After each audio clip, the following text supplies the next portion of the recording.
High migration numbers expected in the next few minutes. And, of course, the government's planning bill delayed yet again due to rebels on its own benches. With Tory MPs resigning and rebels afoot, does this government have a grip? And how will it challenge the big challenges facing this country? Housing, migration and growth. We'll discuss it all after the headlines.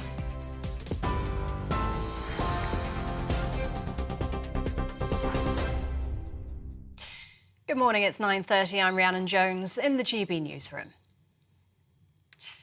Ofgem has raised the energy price cap, which will come into force from the 1st of January. Without government support, the average household bill would hit over £4,200 a year. But the energy price guarantee means customers will pay £2,500 until April. Support has been promised for 18 months. Consultancy firm Cornwall Insight says it means the government could end up paying around £42 billion.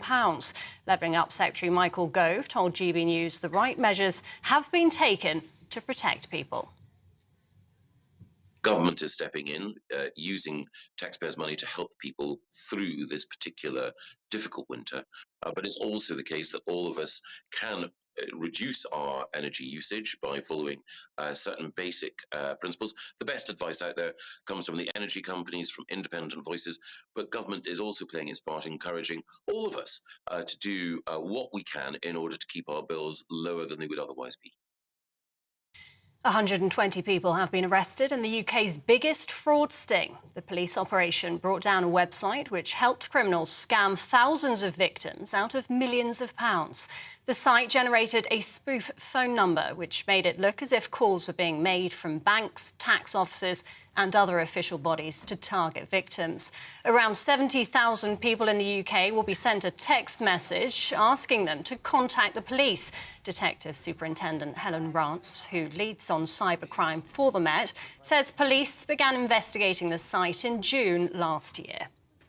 So in this country, we know that there have been 350,000 phone calls made using iSpoof. And of that, there are 200,000 unique phone numbers. Of that 200,000, we've linked 70,000 victims to the suspects that we have identified. Every school across Scotland is closed today, with teachers across the country staging their first national strike in almost 40 years. Thousands of staff will demonstrate outside schools and Parliament, calling for a 10% pay rise. Members of the Educational Institute of Scotland are also warning of further industrial action in their demands if their demands aren't met. The Transport Secretary says he won't negotiate with a rail boss when the two meet later today. Mark Harper's urging the unions and employers to hammer out the long-running dispute over pay, jobs and conditions. But RMT General Secretary Mick Lynch claims the minister has a direct say in the matter. Yesterday, the union announced a fresh round of strikes to run over the festive period. And staying with strikes, postal workers at the Royal Mail are also on strike today. The Communication Workers Union claims the Royal Mail is trying to spin people into thinking it's modernising the service. It's calling for the government to intervene, saying the postal chief executive has made negotiations difficult and should be sacked. TV online and DAB+ radio, this is GB News. Now it's back to Tom with the briefing.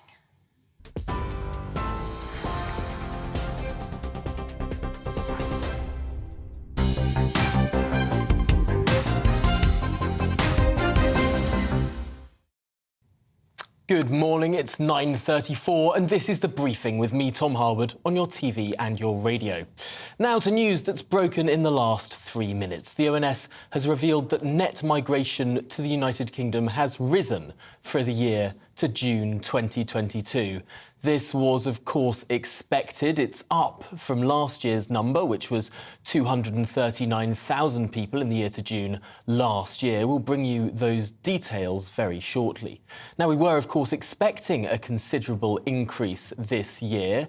We were expecting that increase to come up, and I want to tell you some of the details about that increase too, because of course 2022 was a bit of an unusual year. And why do I say that? Well, we saw some pretty considerable movements of people that were not necessarily expected. Legal refugee numbers are up, of course. The war in Ukraine saw the UK accept 115,000 Ukrainians moving to the UK.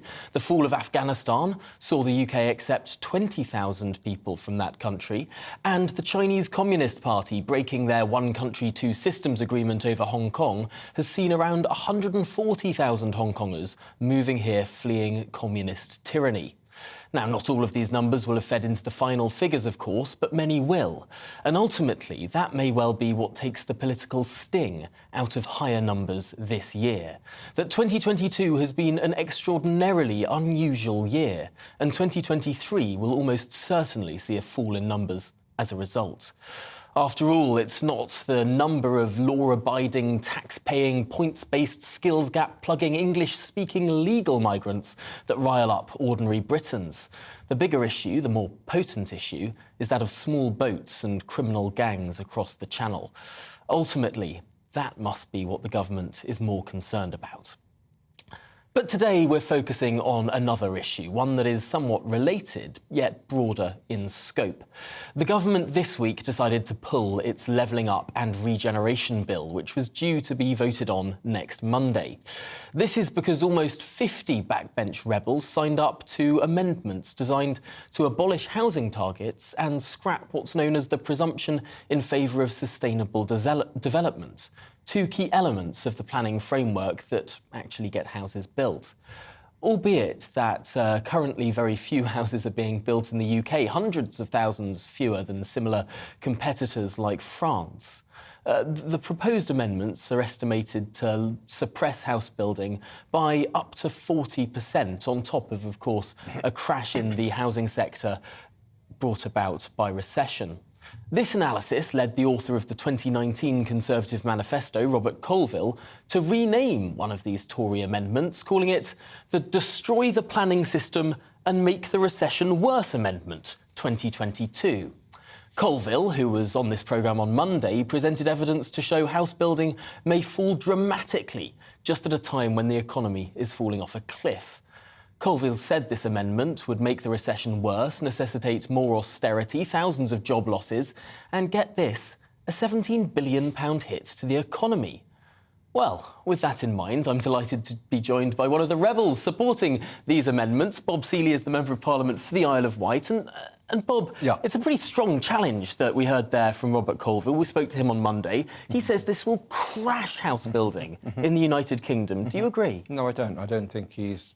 I think his facts are just plucked out from the air. I think it's absolute nonsense.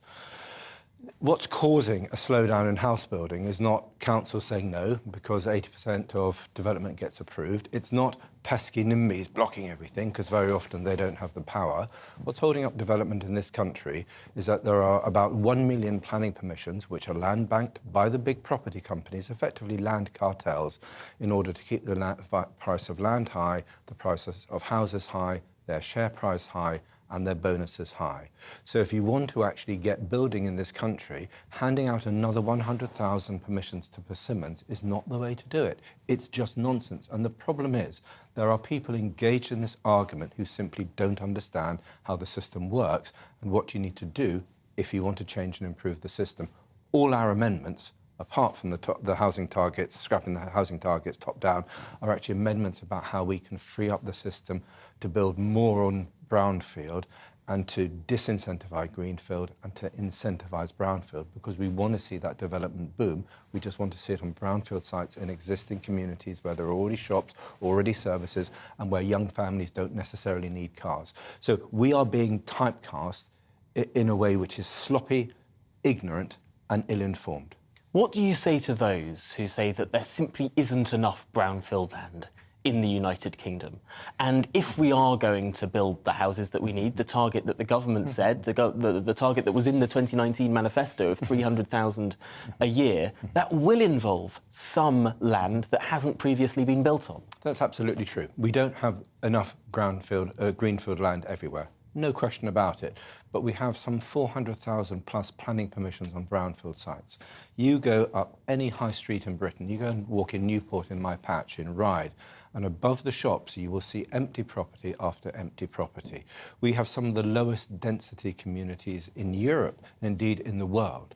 So the idea that the answer to our problems is this very adversarial system of top-down targets, which then get pushed back from local government and developers demanding more and more greenfield, which is then opposed by local folks. And, you know, the locals don't want the housing, and the local young people can't afford the housing. So somehow the idea that all these boxy sold us out of town, car dependent, low density, bad for the environment, greenfield housing estates are for young people, is, again, it's a myth, it's for the birds. So we have to get real about planning. So you're making a compelling argument there about densification within cities. It's an argument that I'm surprised more Conservatives haven't been making, because ultimately one of your colleagues, Simon Clarke, the former Levelling Up Secretary, has been saying one of the reasons why Conservatives are losing in London, but winning in places like Middlesbrough that he represents, is because if you're a nurse or a teacher, you can buy a house in a place like Middlesbrough, but you can't in London. Again, low density, not enough building. Why don't you pursue amendments that would liberalise planning and building within those cities? I think some of the sort of building up in certain areas, I'm up for that. I'm all for supporting these sort of local referendum. If you can go up a story or two in a local community, I'm up for that. Higher densification is part of the answer. Look, where's the densest property in Europe? Kensington. You know, so we associate high density with low quality. We associate low density with high quality. Actually, low density, you're car dependent. Everywhere you go is car. There's no bus. You can't walk anywhere. You drive to the shop. You drive home. You know, you get a bit of beast doing it. You don't do any exercise. You know, the idea that this is the way ahead. And the problem is that we've allowed the development industry and the greenfield site sort of process to dominate house building in this country, and it's got to change. And there are so many brownfield sites. We want. Look, I suppose the big criticism here is that you're saying all of this now in terms of we need more density in cities. It's a compelling argument and one that instinctively Conservatives should support. But the amendments that you do say how you will stop development in greenfield sites. Have you read the amendments? I have read several of the amendments, particularly the ones about the presumption for sustainable development, one of the key things that builds houses, and the stopping of targets within local areas, which, of course, is what gets that planning permission delivered in the first place. Tom, OK, great point. We are against top-down targets because the evidence shows that when you embrace communities and communities put in neighbourhood plans, they actually want more housing because they understand the need. And the so-called NIMBYs think, oh, I'll make sure there's a house for my kid or for my grandkid, or we'll get more affordable housing in the mix. And we don't mind that plot being used because it's never really been used, but we like that bit of greenfield. So is there that much evidence to suggest that that's the case? There's not a huge amount of evidence, no, but the evidence that's out there suggests that communities that engage with neighbourhood plans actually have more successful planning outcomes. So that is there. There is some evidence to suggest that that's the case. Look, if you look at our amendments... And yet, let me just make the point. If you look at our amendments, a lot of them is saying, can you please review the economics of brownfield versus greenfield? One of the problems that we've had is that, you know, greenfield, VAT free, it's really easy, really cheap. So the developers have become reliant on greenfield. Do they then build? No. What do? They land bank. Why? To keep the value of the land high, to keep the value of the housing high, and they drip it out over 10, 15 years, and sometimes they take more than a decade to get started on a project. So we've got two amendments. One is use it or lose it. You either build out by a given time or you lose that planning permission. That's going to cost you a lot of money. Second amendment, you pay council tax on a plot regardless of whether you finished it. So if I am Mr. Developer and I get a site now, and I agree to pay council tax in 4 years' time for a 200-house plot, if I haven't built, I'm going to be stung a lot for council tax in 4 years' time. That is an incentive to get building. So actually, when people say, oh, you're just a bunch of NIMBYs saying no, it's just absolute rubbish and they haven't got a clue what they're talking about. What we are trying to do is get the building industry being responsible, and we want a system which is community-based, which is environment-based and which is regeneration-based. And what's the best way to do that? You get developers building on brownfield sites in existing communities where you don't need a car to live, where you're close to shops, where you're close to schools and GP surgeries. That's what we want to see. But yes, we also want to protect greenfield sites because on a place like the Isle of Wight, look, our landscape is part of our tourism economy. And if it is just bulldozed in the next 20 to 25 years, I lose 40% of my economy, and effectively the island will just become a poorer suburb of Portsmouth and Southampton. That's not a future for my folks. I think a lot of people might see that as a bit of a hyperbolic argument there in terms of what is actually being proposed. But let's broaden this conversation out now, because I'm also joined today on the programme by Ryan Shorthouse, the founder of the Liberal Conservative think tank Bright Blue, who this week announced he's quitting the Tory party because the party's betraying millennials on issues like housing. What's your case? So, actually, I'm standing down as the CEO of Bright Blue, not necessarily quitting the Tory party. Part of the reason for that is because I've been running it for 8 years and, you need, after a time, fresh energy and leadership. By the way, I think that also applies to government, and Rishi Sunak missed an opportunity to bring in fresh talent, ministers who are very experienced, into the cabinet and change the face of the party. But another reason, yes, is that I am quite disillusioned with the direction of the Conservative government. And it strikes me that, my generation, millennials, people in their 30s, if you don't have parental support, then, the things that Tories say is a passport to the good life, raising a family, owning a property, those things have become even more out of reach. And the Tory party have had 12 years in which to try and fix those things. But the cost of owning and renting a property is high as ever. The cost of childcare is cripplingly expensive. And raising a family, a lot of women who are, increasing number are going to university. They don't obviously want to sacrifice all the great strides they've made in their career when they have children, but a lot of them finding they're having to as a result of the cost of childcare. So I'm just disillusioned because I think after 12 years of Tory government, at least we should have had some progress on it, and we haven't. And, if the Conservative Party wants future voters, home ownership, for example, is strongly associated with voting for the Tory party, then a lot of those people, are just not going to... The long-term sustainability of the Tory party, I think, is at risk as a result of, people not being able to raise family, not being able to own a property.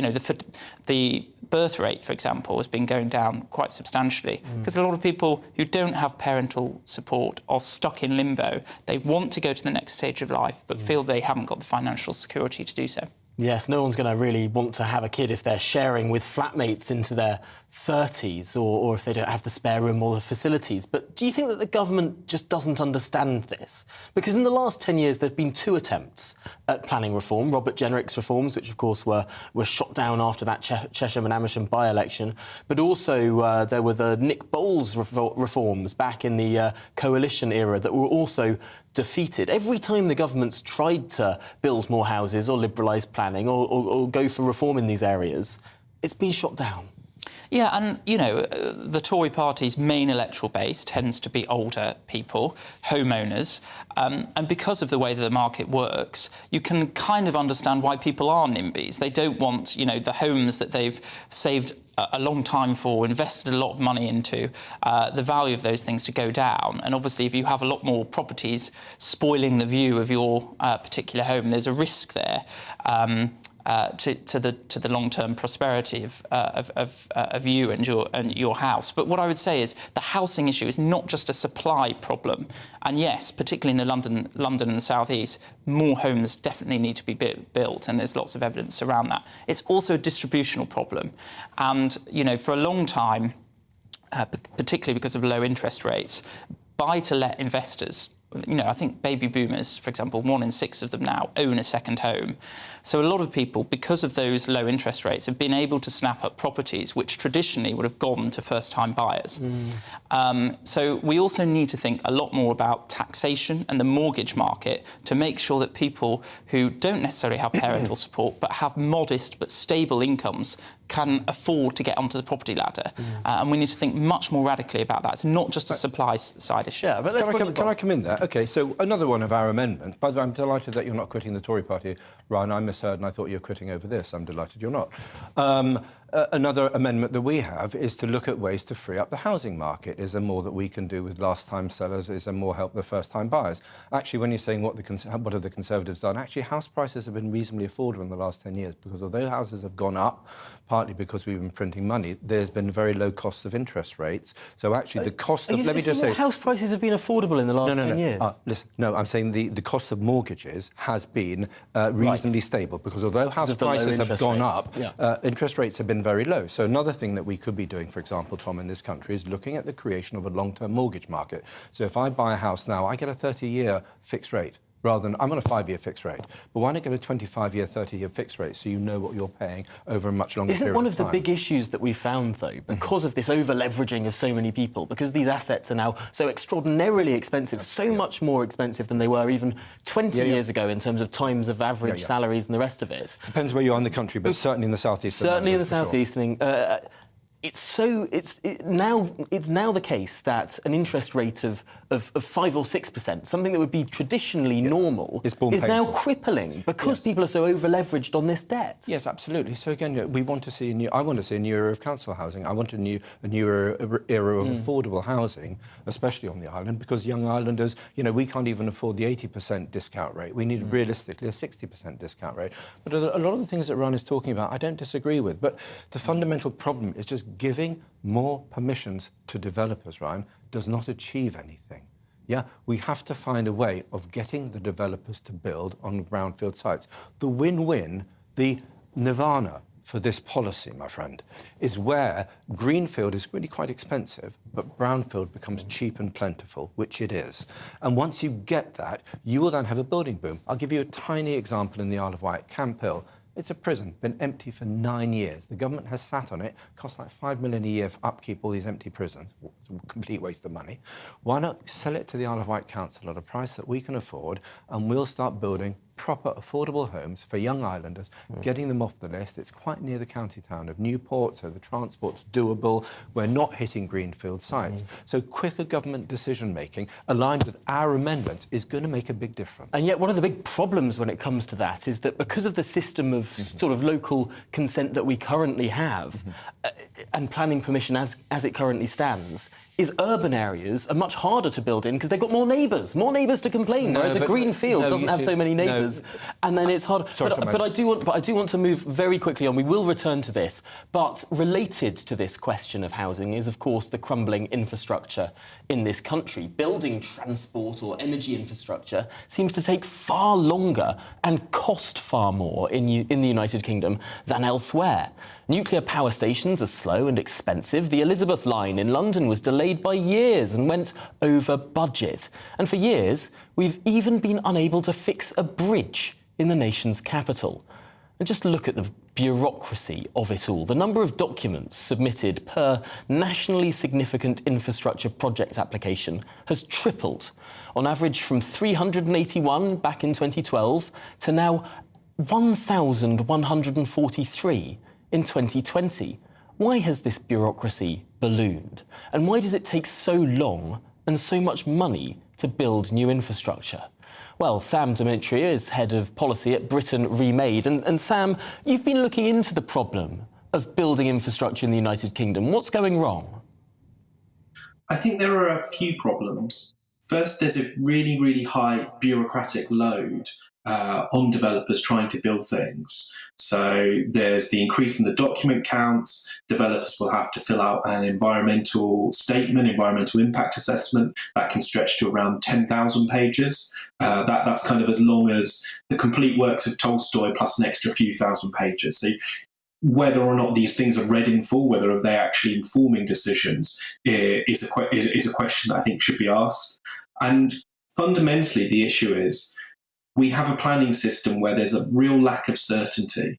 So there's these things called national policy statements. So when you work out whether or not a planning application should go ahead for one of these big infrastructure projects, it's the job of the planning inspectorate to look at it and say, is this in line with national policy? Now, these national policy statements haven't been updated. In the case of energy, not since 2011. The nuclear national policy statement, for instance, that lasts till 2025 in terms of how long it looks into the future.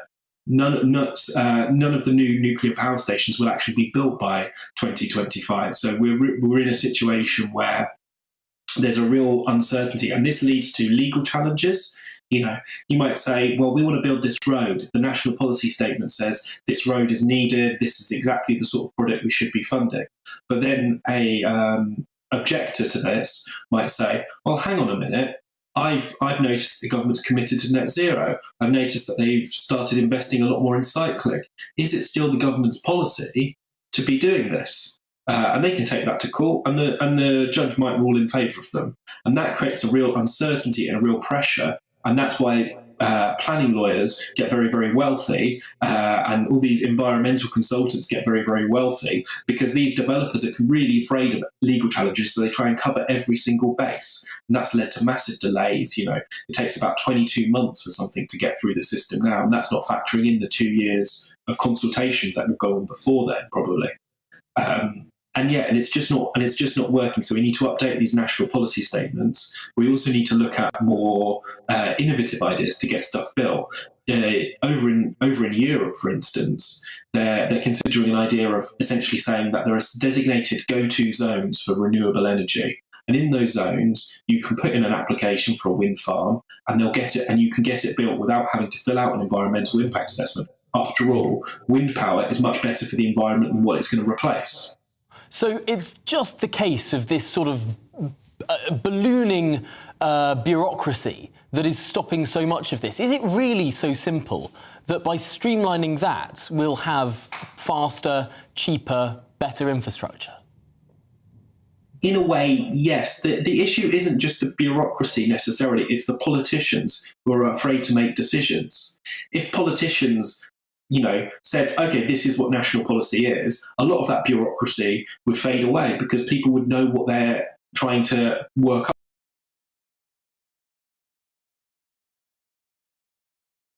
We've had lots of delays. Now, I don't want to blame the planning system as the only cause of delays. For instance, the nuclear power debate, that's not just a debate about planning, that's also a debate about funding and the right funding mechanism, and that's dragged on for too long. Well, Sam, I'm afraid we have run to the end of the programme here. It's such a shame, because I did really want to bring back Bob and Ryan to talk about the impacts of this as well. We'll have to get you all back at another time, but thank you so much, Sam, for joining us there from Policy Remade, from Britain Remade, I should say, and of course Bob Seeley, MP, and Ryan Shorthouse as well. Thank you for joining me. This has been The Briefing with me, Tom Harwood. Up next, it's Bev Turner with Bev Turner Today. Alex Deegan here with your latest weather update from the Met Office. Another spell of rain to come tomorrow. It won't last too long, but it's going to be heavy and accompanied by some gusty winds. We have Met Office yellow warnings that have been issued. Low pressure has been dominating through this week, bringing spells of wet and windy weather. This is the one that's going to bring some wet and windy weather tomorrow, but it's not with us yet. We've still got these weather fronts bringing a spell of rain across the Northern Isles through this evening, and plenty of showers packing on behind. Heavy, even thundery showers across Wales and southwest England, some hail mixed in as well, and some blustery, gusty winds. Largely dry through this evening and overnight across central and eastern parts. It will turn a bit chilly, but there's going to be enough of a breeze to stop too much in the way of frost. Temperatures generally dropping down to about 6 to 4 Celsius. A bright start then on Thursday, a bit of a chill in the air, but some sunshine across many parts. But here comes that next area of rain, a spell of heavy rain and really gusty winds for Northern Ireland, southwest Scotland, a wind warning in place here, and then that narrow band of heavy rain for Wales and southwest England around the middle part of the day before that moves into the Midlands and southeast England later on. Ahead of that, mostly dry, and behind it, sunshine and showers. Temperatures, again, 10 to maybe 13 Celsius in the south, but certainly feeling cooler when that rain comes along. It could cause some disruption, certainly the potential for further flooding. Those gusty winds suddenly whipping up as well. Tends to get out of the way during the evening, and then we're, again, just left with a fair few showers, but they do tend to fade. And Friday looks like being one of the drier days of this week in some parts of the UK. A fine, bright, sunny day. It won't be as windy either. Still a few showers for parts of Western England and Wales, but they'll be pretty well scattered. Quite a few showers for Western Scotland, but many places won't see a shower on Friday, have some sunny spells, and temperatures will be about average, ranging from 10 to maybe 12 or 13 Celsius in the south. Goodbye.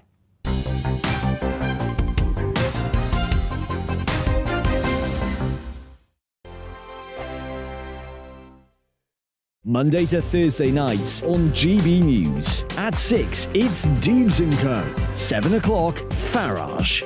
At 8, join Mark Stein. And at 9, Dan Wootton Tonight, followed by Headliners. On TV, radio and online. This is GB News.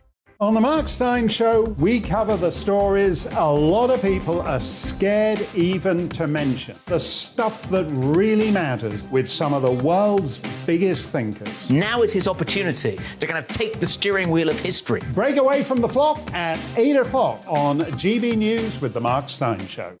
I'm Michael Portillo. Join me on GB News on a Sunday morning for topical discussion, debate, arts and culture, and sometimes even ethical dilemmas. I don't always agree with you, Michael. Michael Portillo, Sundays on GB News, the People's Channel, Britain's news channel. Monday to Thursday on GB News, it's Bev Turner Today from 10 a.m. We're going to be here for you, our GB News family, to keep you up to date, but also make you smile. The guy went from puberty to adultery. And I can't wait to bring a few of my own opinions. I have no time for cultural totalitarianism. We'll engage in passionate, but always polite debate with your thoughts and opinions at the centre of it all. Monday to Thursday, 10 till 12, on TV, on radio and online. Hello there, it's Eamon Holmes here from Breakfast on GB News. We're not just on your television and your screens, you know. We're on DAB plus digital radio, so you can listen to your favourite shows on the move. If you've not yet listened to GB News Radio, it's very simple. We're on your radio player and TuneIn apps, on your smart speaker, phone or tablet, or online at gbnews.uk. Take us with you wherever you go. GB News Radio. You never have to miss a moment of the People's Channel. Hello, I'm Alastair Stewart, and I'd invite you to join me at noon on Saturdays and Sundays for Alastair Stewart and Friends. I've been in this business for over 40 years. Now, here at GB News, I've never been happier. I get to choose the big stories that really interest me. We hear what you have to say, and you hear what I have to say. I really hope you can join me, noon on Saturdays and Sundays. Hello, I'm Simon Evans. Join me on GB News for Headliners at 11 p.m, where I'll be joined by two of the country's top comedians as we take a look at tomorrow's newspapers tonight. If it's a big story, we'll be covering it, I guarantee, but we'll also have some fun along the way. That's GB News Headliners at 11 p.m. We won't put you to sleep, unlike some of the other paper review shows out there. So join us, 11 p.m, 7 nights a week. I'm Mark White. As GB News Home and Security Editor, I cover those key issues that are so important to you. Our authorities, our communities doing all they can to combat violent crime. With the public services under unbearable strain, why are we still